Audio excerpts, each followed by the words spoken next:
I'm not going to use a single Bible verse. I'm only going to read out of the Qur'an and the Hadith to show you guys that the Qur'an has actually been corrupted and the Bible is the true word of God. Di Big Nick, seorang ex-muslim mengungkapkan bahwa salah satu alasannya menjadi Kristen adalah karena ia menemukan bahwa Al-Quran sebenarnya sudah korup atau rusak. Ini bukan pendapat saya tapi pendapat Big Nick. Coba kita teliti bersama-sama cara berpikirnya mengapa dia sampai pada kesimpulan bahwa Al-Quran ternyata sudah rusak. Kita lihat sama-sama.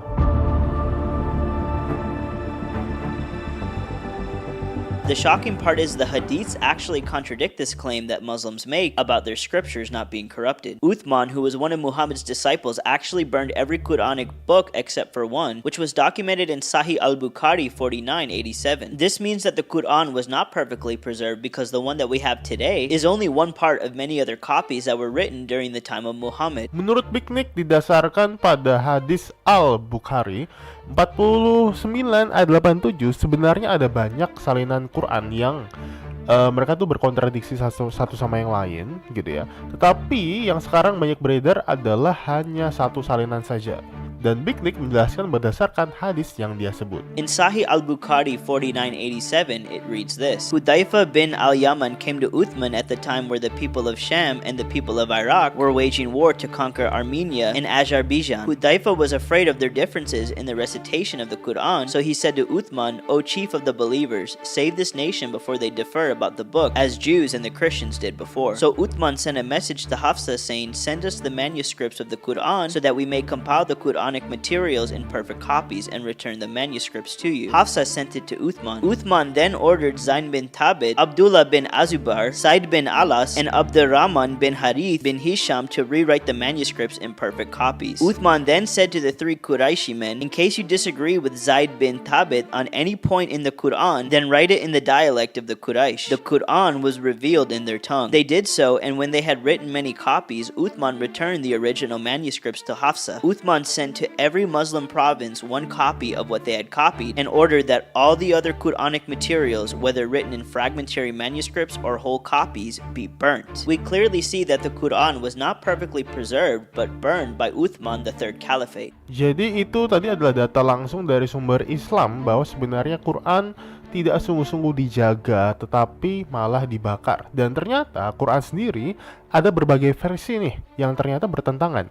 Bukan terjemahannya ya, tetapi langsung bahasa aslinya yang merubah keseluruhan arti atau bahkan mengubah makna teologisnya. Not to mention, the one part of the Qur'an that was not burned has been manipulated and changed throughout all of the different versions. There are 24 versions of the Qur'an, with each one contradicting each other. In the Hafs vs. al-Susi version of chapter 2 verse 271 of the Qur'an, different pronouns are used, with one version saying he and the other version saying we. This changes the entire meaning of the verse because now expiation from some of their sins are attributed to a plural group of people rather than an individual person. This is one out of multiple errors in the different Qur'an versions. In the Hafs vs. al-Duri version of chapter 2 verse 219, entirely different words are used, with one version saying big and the second saying a lot of. In Qur'an 21:4, the Hafs version said Muhammad said, "My Lord knows the word in the heaven and the earth." However, in the Warsh version, it omits Muhammad entirely and changes his saying into a command, reading, "Say, my Lord knows the word in the heaven and the earth." Different verbs are used in the Hafs vs. al-Bazi version of Qur'an 3:146, changing the word from fought to was killed, which now invalidates the time frame of the event by changing it from an active to a passive verb. Different pronouns are used once again in this Qur'an verse in chapter 2 verse 41, whereas in the Hafs version it reads you say, but the Warsh version reads they say. Jadi itu adalah beberapa ayat yang berkontradiksi ya di versi-versi yang berbeda.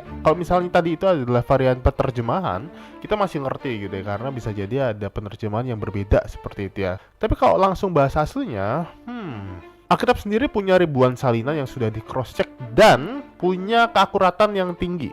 Ada variasi-variasi teks sebenarnya yang ditemukan, tetapi variasi tersebut sama sekali tidak merubah makna atau merubah doktrin dari agama Kristen sendiri.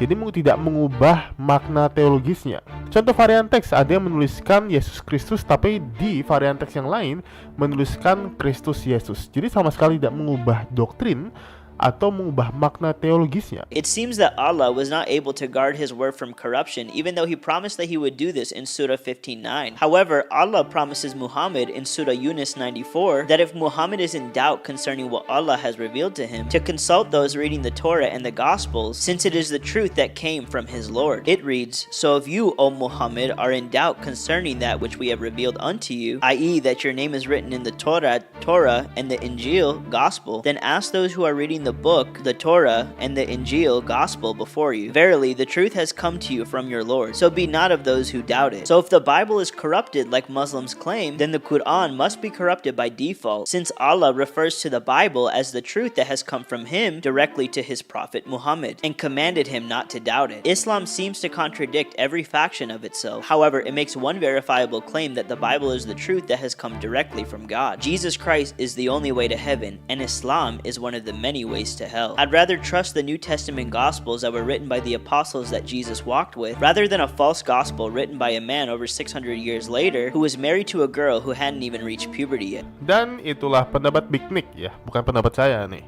Jadi menurut kalian bagaimana? Tulis di kolom komentar ya.